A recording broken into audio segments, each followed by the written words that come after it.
Good afternoon, dear children. Good to see you all again. We are discussing about chapter 7, body fluids and circulation. When you talk about blood groups, there are two types of blood groups are there. One is ABO blood grouping and the other one is RH. Before starting the class, we will pray and start. Our loving Heavenly Father, thank you so much for this wonderful day. Help us to understand this particular topic. In Jesus' name we pray. Amen. So throughout the world, two types of blood groups are widely used. ABO blood grouping, they are depending upon the surface antigen, that is presence or absence of antigen that are present on RBC. What is this? In a blood vessel, blood cells are there. When you take RBC ki மேல surfaceல antigens are present. ஒருவேளை RBC இந்த antigens present ஆனது அல்லது இல்லாதது இதை பொறுத்து தான் நம்மளுடைய உடம்புல இருக்கிற ரத்தத்தோடைய குரூப் வித்தியாசப்படுது, மாறுபடுகிறது. அப்போ ஒவ்வொரு ஆளுக்குள்ளேயும் நம்மளோட உடம்புல இருக்கிற ஆர்பிசியில் ஆன்டிஜெனில் சர்ஃபேஸ் ஆன்டிஜென்ஸ் இருந்தது அப்படின்னா அவங்களுக்கு ஒரு குரூப் இருக்கும், இல்லை அப்படின்னா அவங்களுக்கு ஒரு குரூப் இருக்கும். எப்படி அப்படின்னா blood group in individuals they belong to 4 different types. நம்ம ஏற்கனவே ஒன்று பார்த்தோம். ஒன்று ஏபிஓ பிளட் குரூப்பு, ஆர்ஹெச்ன்னு பார்த்தோம் இல்லையா. ஆனால் தனியாக ஆள்களை பார்க்கணும் அப்படின்னு சொன்னால் they are blood group A or blood group B or blood group AB or blood group O அப்படின்னு சொல்லி 4 விதமான இண்டிவிஜுவல்ஸை பிரிக்கலாம். இது எப்படி அப்படின்னா natural antibodies that are present, they are called agglutinins, and each individual will have one different type of agglutinins in their blood system. So surface antigen, they are called agglutinogen, antigen, agglutinogen. இது gen, இது gen. இன்னொன்று நம்மளோட உடம்புலையே இருக்கிற natural antibodies. இப்போது blood அப்படின்னு சொன்னால் பிளாஸ்மாவில் antibodies are present, but we are talking about the RBC surface la antigen. Okay, plasma la antibodies, RBC la antigen. So antibodies, they are called agglutin. They are acting on agglutinogen. Ipo antibodies that are acting on agglutinogen A is called anti-A அப்படின்னு சொல்லணும். அப்போ agglutinogen B, that is antibodies that are helpful in agglutinin அப்படின்னு சொன்னா they are called anti-B அப்படின்னு சொல்லணும். So O குரூப்பை பொறுத்த வரைக்கும் they have no agglutinogens. அவங்களுக்கு agglutinogens இருக்காது. O குரூப்பில் no antigens will be there. surface antigen RBCல surface antigen அவங்களுக்கு இருக்காது. AB blood குரூப்பை பொறுத்த வரைக்கும் both agglutinogens A and B will be present, and anti-A and anti-B இந்த மாதிரி நீங்கள் பார்த்துக்கலாம். blood group A agglutinogen antigens gen in the RBC. blood group ஏவா இருக்கிறவங்களுக்கு ஆன்டிஜென் ஏவா இருக்கும், அண்ட் அவங்களுடைய ஆன்டிபாடி என்ன இருக்கும் அப்படின்னா ஆன்டி-பி இருக்கும். ஏன்னா இது ஆப்போசிட்டாக வேலை செய்யும். அண்ட் பிளட் குரூப்பு பியா இருக்கிற பட்சத்தில் அவங்களோட ஆன்டிஜனும் பியா தான் இருக்கும், ஆனால் தே ஆக்ட் ஆன் ஆன்டி-ஏ. ஸோ அவங்களோட ஆன்டிபாடிஸ் ஏவா இருக்கும். இப்போ அவங்களுக்கு பிளட் குரூப் ஏபியா இருந்தது அப்படின்னா ஆன்டிஜென்ஸ் ரெண்டுமே, சர்ஃபேஸ் ஆன்டிஜென்ஸ் ரெண்டுமே இருக்கும், ஆனால் அவங்களுக்கு naturally occurring antibodies will not be there in their plasma. O blood குரூப்பாக இருக்கும் அப்படின்னா அவங்களுக்கு ஆன்டிஜன் எதுவுமே இருக்காது. ஆனால் ஆன்டிபாடிஸ் பிளட் பிளாஸ்மாவில் ஆன்டி ஏவும் இருக்கும், ஆன்டி பியும் இருக்கும். இது தவிர நம்மளோட உடம்புல இன்னொரு ஆன்டிஜன் இருக்குது. அதுக்கு பேர் வந்து டி புரோட்டீன் ஆர் புரோட்டீன். அதுக்கு பேர் RH ஃபேக்டர் அப்படின்னு சொல்லணும். And they are otherwise called D antigen. So இந்த டி ஆன்டிஜனை பொறுத்த வரைக்கும் எல்லாரோடைய உடம்புலையும் இது டி ஆன்டிஜன் இருக்குதா அப்படின்னு கேட்டால் எஸ். இதை என்னன்னு சொல்லணும் அப்படின்னா all agglutinogens they contain sucrose, D-galactose, N-acetyl glucosamina and 11 terminal amino acids are present. எதில் அப்படின்னா இந்த ABO சிஸ்டமில் they have got major allelic genes.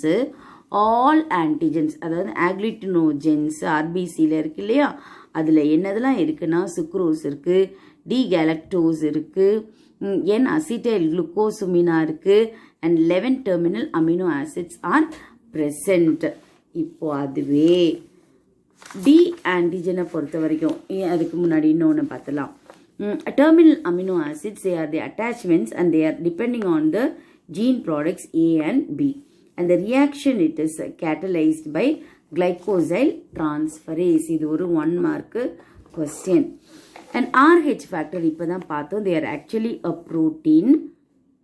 அதை வந்து டி ஆன்டிஜன் அப்படின்னு சொல்கிறோம். 80% of human beings they have this D antigen. So they are present on the surface RBC surface ஆன்டிஜனில் இது ப்ரெசண்ட் ஆகி இருக்குது.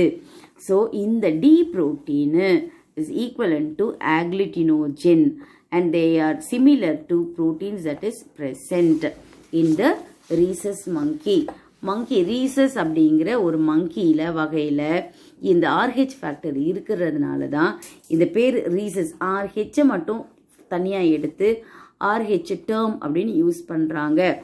RH ஃபேக்டர் அப்படின்னும் இதை சொல்லலாம். So persons they carry RH D antigen on the surface antigen, they are called RH positive. ஒருவேளை அந்த இண்டிவிஜுவலுக்கு surface ஆன்டிஜனில் D antigen இல்லை அப்படின்னா they are called as RH negative, RH minus. ஏன் அப்படின்னா அவங்களுக்கு அந்த ப்ரோட்டீனு இல்லை அப்படின்னு அர்த்தம். RH factor compatibility அப்படின்னு சொல்லியிருக்கு. It is checked before the blood transfusion. ஏன் அப்படின்னா ஒருவேளை இந்த ப்ளஸ்ஸு மைனஸு ஒன்றா சேர்றதுனால அவங்களுக்கு என்ன நடக்கும்னா பிளட்டு வந்து கொயாகுலேட் ஆகிடும், கட்டி போயிடும். இப்போ பிளட்டு கொயாகுலேட் ஆகிடுச்சு, கட்டி போயிடுச்சு அப்படின்னா அவங்க இறந்து போகிறதுக்கும் சான்சஸ் இருக்குது. இப்போ இதை பொறுத்த வரைக்கும் நம்மளுடைய ப்ரெக்னென்சியில் என்ன அப்படின்னா ஒரு அம்மா வந்து ப்ரெக்னென்ட் ஆகுறாங்க, அவங்க RH நெகட்டிவ்.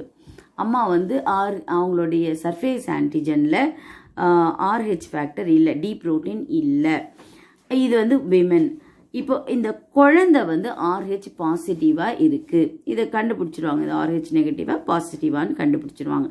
இப்போது ஃபஸ்ட்டு இதுலேயே மிஸ்மேட்ச் வில் பி அப்சர்வ்ட். ஏன் இங்கே RH நெகட்டிவ், இங்கே RH பாசிட்டிவ். ஸோ மிஸ்மேட்ச் ஆகிடுச்சா. ஆனால் ஃபஸ்ட்டு ப்ரெக்னென்சி டைமில் இந்த RH negative antigens of the foetus they do not get exposed to the mother. ஏன் அப்படின்னா இங்கே இருக்கிற பிளாசண்டாவால் இது பாதுகாக்கப்படுகிறது. ஸோ மதர்ஸோட பிளட்டோட இது எக்ஸ்போஸ் ஆகாது. ஆனால் டெலிவரி டைமில் என்ன தான் அவாய்ட் பண்ணாலும் ஒரு சில நேரங்களில் இவங்களோட இந்த குழந்தைகிட்ட இருக்கிற இந்த ஆன்டிஜனு பாசிட்டிவாக இருக்கிற இந்த ஆன்டிஜனு பிளாசண்டா மூலமாக இங்கே நெகட்டிவ் சர்ஃபேஸ்க்கு போயிடும். எப்போவுமே நம்மளோட உடம்புல புதுசாக ஏதாவது ஒரு பொருள் வந்ததுன்னா அதுக்கு எதிர்வினையாக ஆன்டிபாடிஸ் வில் பி கிரியேட்டட் இல்லையா. அப்போ இது டி ஆன்டிஜென்னு அப்படி தானே. இப்போ இந்த ஆன்டிஜென் இங்கே உள்ளே வந்த உடனே ஆன்டிஜென் புதுசாக வந்திருக்குதே, அப்போ நம்ம ஏதோ ஒன்று பண்ணணும் அப்படின்னு சொல்லி antibodies will be created here in mother's blood. அப்போது அம்மா RH நெகட்டிவாக இருக்காங்க, இந்த குழந்தை பிறந்ததுனால இங்கே ரத்தப்போக்கு இருந்தது, இந்த ப்ளீடிங்னால இந்த பிளாசண்டா வழியாக இங்கே பாசிட்டிவ் உள்ளே போச்சு, ஆன்டிஜன் உருவாயிடுச்சுது. ஆன்டிஜன் உள்ளே வந்தோடனே அதற்கு எதிர்வினையாக ஆன்டிபாடிஸ் கிரியேட் ஆகிடுச்சு. ஓகே, இப்போது மறுபடியும் ஒரு வேளை கான்சிக்யூட்டிவ் ப்ரெக்னன்சியில் இவங்களுக்கு என்ன ஆகும் அப்படின்னு சொன்னால், புதியதாக உருவாகிற குழந்தைக்கு ஆபத்து வர நேரிடும். அப்போது இதை அவாய்ட் பண்ணுறதுக்கு என்ன பண்ணுவாங்கன்னா, சூன் ஆஃப்டர் த டெலிவரி என்ன பண்ணிடுவாங்க, அவங்களுக்கு ரோக்கம் அப்படின்ற ஒரு இன்ஜெக்ஷனை, ஆன்டிபாடி இன்ஜெக்ஷனை, நியூட்ரலைஸ் பண்ணுற அந்த இன்ஜெக்ஷனை இவங்களுக்கு அம்மாவுக்கு போட்டு விட்டுருவாங்க. அப்போது ஒரு வேளை போடாத பட்சத்தில் என்ன ஆகும், அந்த குழந்தைக்கு ஆர்பிசியே உருவாகாது. அப்போ அனீமியா வந்துடும் அந்த குழந்தைக்கு, ஜாண்டிஸ் வந்துடும் அந்த குழந்தைக்கு. ஸோ அது பிறக்கிறதுக்கு முன்னாடி அந்த குழந்தை எரித்ரோபிளாஸ்டோசிஸ் ஃபீட்டாலிஸ் அப்படிங்கிற ஒரு தன்மை மூலமாக ஒரு விதமான கண்டிஷனில் அந்த குழந்தை இறப்பதற்கு வகைப்பட்டு விடும். ஸோ இது RH ஃபேக்டரை பற்றி பிளட் குரூப்பில் நம்ம பார்க்குறோம். So it is very very very very important. வேறு என்னது இதில் முக்கியமாக நம்ம தெரிஞ்சுக்கணும் அப்படின்னு சொன்னால், so it will destroy the fetal RBCs அப்படிங்கிறது இது நம்ம தெரிந்து கொள்ள வேண்டும். So we have to be very careful of this compatibility of RH positive and RH negative. So how to avoid the anti-D antibodies injection, that is ROCM, will be administered immediately to the mother soon after the first child birth. Okay, coming to the coagulation of blood clotting அப்படின்னா என்ன அப்படின்னா, ஒவ்வொரு ஆளுக்கும் blood clotting அப்படின்றது ஒரு 2 நிமிஷத்தில் 9 நிமிஷம் வரைக்கும் அவங்களுடைய clotting factor தேவை இருக்கிறது. clotting factor அப்படின்னா நமக்கு த்ரோம்போபிளாஸ்டின் அப்படின்னு ஒரு அழகான பொருளை ஆண்டவர் நம்மளை கிரியேட் பண்ணும்போதே வச்சுருக்காங்க.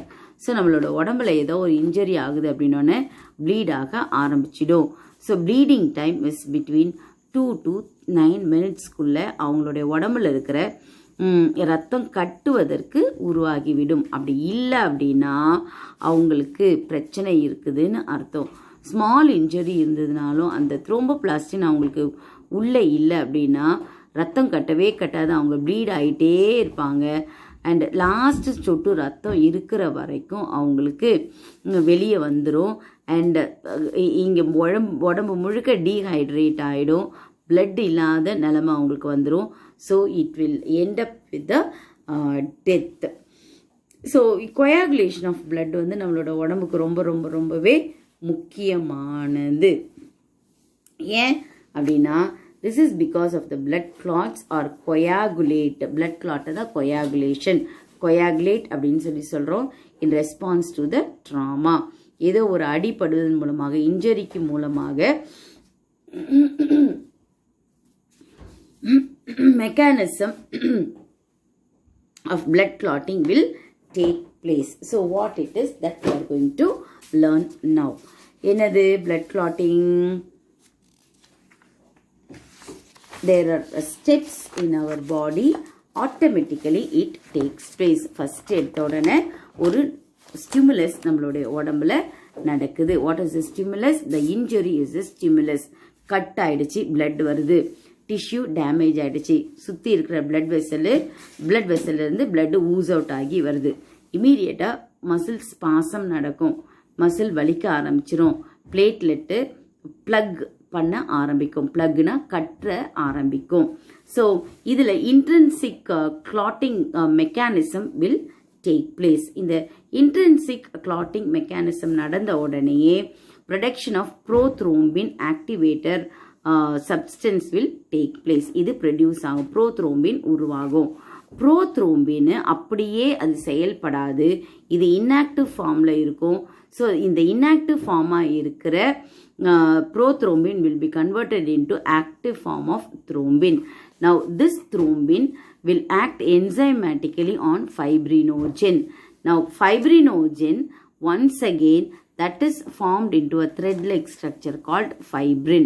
Now this fibrin threads at the site of the damaged site, it will go and it will stop the blood cells and the platelets. இந்த மாதிரி தான் நம்மளோட உடம்புல blood வெளியே வராதபடிக்கு எப்படி டீயை வந்து ஜல்லடை வச்சு, அதாவது டீ ஃபில்டரை வச்சு நம்ம ஸ்டாப் பண்ணுறோமோ, அதனுடைய இதெல்லாம் அடாஸ் எல்லாம் வராதபடிக்கு இது பண்ணுறோமோ, அந்த மாதிரி பிளட்டை வந்து வெளியே வராதபடிக்கு, அதனுடைய செல்லெல்லாம் வெளியே வராத மாதிரி இந்த பிளட் கிளாட்டு அழகாக அடைச்சிக்கும். Okay, so this is about the schematic representation of blood coagulation in an injured blood vessel. Okay, now coming to the composition of lymph and its function.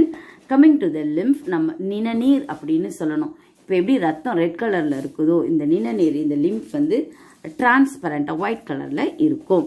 So about 90% of fluid that leaks from the capillaries. கேபிலரினா நம்ம என்னன்னு பார்த்துட்டோம், இது வெயின்ஸும் ஆர்டரியும் meet பண்ணுற இடம்னு சொல்லி கேபிலரின்னு பார்த்தோம் இல்லையா. இந்த கேபிலரியில் இந்த எக்ஸ்சேஞ்ச் ஆகும்போது பிளட் வந்து லீக் ஆகும். இதோ இந்த மாதிரி லீக் ஆகும் பிளட் வெசல். அப்படி லீக் ஆகும் பொழுது என்னன்னா, it will seep it back into the capillaries, and the 10% it will be collected and returned to the blood system by means of the series tubules. They are known as lymph vessels. These are called lymph vessels. இது வந்து lymph vessel. இது வந்து செல் tissue damage ஆகுது. இங்கே வந்து blood, இங்கே தான் blood, இங்கே வந்து கேபிலரிஸ், இங்கே வந்து சப்ளை ஆகுது. 90% கேபிலரிஸை உறிஞ்சிக்கும். 10% இந்த டிஷ்யூஸ்க்கு இடையில இந்த லிம்ஃபுக்கு இங்கே வந்துடும், இந்த லிம்ஃப் வெசலுக்குள்ளே வந்துடும். ஓகே, ஸோ இதை லிம்ஃப் வெசல்ஸ் இல்லைன்னா லிம்ஃபேட்டிக்ஸ் அப்படின்னு சொல்லணும். இந்த fluid that is present inside the lymphatics தான் லிம்ஃபு.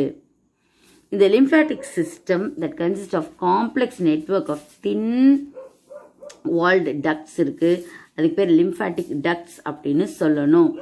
What is their work அப்படின்னு கேட்டால், filtering bodies, lymph nodes, and their very large number of lymphocytic cells, concentrations in various lymphoid organsல இது இருக்கு. And lymphatic vessels, they have smooth walls that run parallel to the blood vessel. blood vessel எங்கெல்லாம் இருக்குதோ அங்கெல்லாம் இந்த lymphatic vesselம் இருக்கு. ஏன் அப்பனா தானே அங்கே லீக் ஆகுறது இங்கே உறிஞ்சப்படும். சூப்பராக இருக்குல்ல. These vessels serve as return ducts for their fluids that are continually diffusing out of the blood capillaries into the body tissues. The end vessel நீங்கள் பார்க்கலாம் இங்கே. சரி, இப்போ லிம்ஃபோடைய வேலை என்னன்னு கேட்டிங்கன்னா, that lymph fluid must be passed through to the lymph node before it is returning to the blood. So lymph nodes that will filter the fluid from the lymphatic vessel of the skin, and they are highly concentrated. எந்த இடத்துலலாம் இது கான்சென்ட்ரேட்டடாக இருக்குன்னா, neck பகுதியில், இன்கினல் நம்மளோட தொட பகுதியில், ஆக்சிலரிஸ் பக்கத்தில், respiratory and digestive tracks பக்கத்தில் இதெல்லாம் கான்சென்ட்ரேட்டடாக இருக்குது. So lymph fluid flowing out of the lymph nodes, they flow a large collecting tubules, and finally they are draining into the larger veins, and that runs beneath the collarbone and a subclavian vein, and it is emptied into the bloodstream. So narrow passages in the lymph nodes are the sinusoids, and they are lined with the macrophages. இதில் நிறைய macrophages இருக்குது. ஏன் அப்படின்னு கேட்டிங்கன்னா, இதுதான் tissue mechanism, இது immune mechanism நமக்கு help பண்ணி கொடுக்குது. And lymph nodes, they successfully prevent the invading microorganism from reaching the bloodstream. bloodstreamக்கு போகிறதுக்கு முன்னாடியே இவங்க காப்பாற்றி கொடுத்துருவாங்க. எது மைக்ரோ ஆர்கானிசம்ஸை வெளியே அனுப்பிடுவாங்க. And cells that are found in the lymphatics are called lymphocyte. இந்த லிம்ஃபுக்குள்ளே இருக்கிற செல்லுக்கு பேர் லிம்ஃபோசைட்ஸ்ன்னு சொல்லணும். And their lymphocytes, they are collected in the lymphatic fluid that are carried through the arterial blood, and they are recycled back to the lymph. And fats are absorbed through the lymph, and it is the lacteals present in the villi of the intestine wall. மற்றதெல்லாம் blood வந்து capillaries தூக்கிட்டு போகுதுன்னு சொன்னோம் இல்லையா. இது எங்கேருந்து போகுது அப்படின்னா, வில்லையில் லாக்டியல்ங்கிற ஒரு இது இருக்கா, நடுவில் இருக்குதுன்னு சொல்லி நம்ம பார்த்தோம். இங்கே தான் இந்த லிம்ஃப் வந்து அப்சார்ப் ஆகும். ஏன் இங்கே தான் ஃபேட் அப்சார்ப் ஆகுது. Okay, and blood vessels and arteries we have seen already, isn't it? Now coming to circulatory pathways. Circulatory pathways பொறுத்த வரைக்கும் two types of pathways are there. One is open circulatory system, இன்னொன்று வந்து closed circulatory system. Open circulatory system அப்படின்னா lower form of animalsல they don't have blood vessels. But closed circulatory system அப்படின்றது blood vesselல blood தூக்கிட்டு போகுது. blood vessel blood தூக்கிட்டு போகுது. அதை closed circulatory system அப்படின்னு சொல்லணும். ஓகே, closed circulatory system எதுலலாம் இருக்குன்னா annelidsல, cephalopods and vertebrates நம்ம higher animalsல. பட் அதுக்கு முன்னாடி வந்து open circulatory system.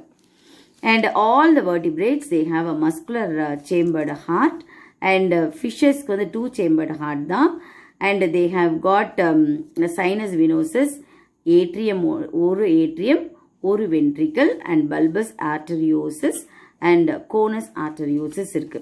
And single circulation that is seen in the fishes. Amphibian பொறுத்த வரைக்கும் ரெண்டு auricle இருக்கு, ஒரே ஒரு ventricle, so 3 chambered heart and no interventricular septum they have.